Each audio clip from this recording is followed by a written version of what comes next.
Hi guys, Robin here with WTI. Let's check out this folding basket for your bike. When I started bike riding downtown with my husband, it soon became apparent that we needed something to carry all the things we ended up buying, and a backpack wasn't going to cut it. So when I saw these attachable folding baskets that I could use, I was over the moon.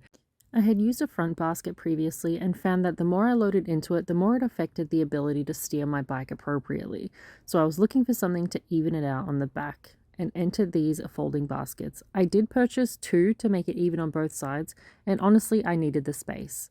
We have held all sorts of things in here, from gallons of milk, extra helmets, groceries, whole things of vegetables, canned soups, the whole shebang, and it has held up so well.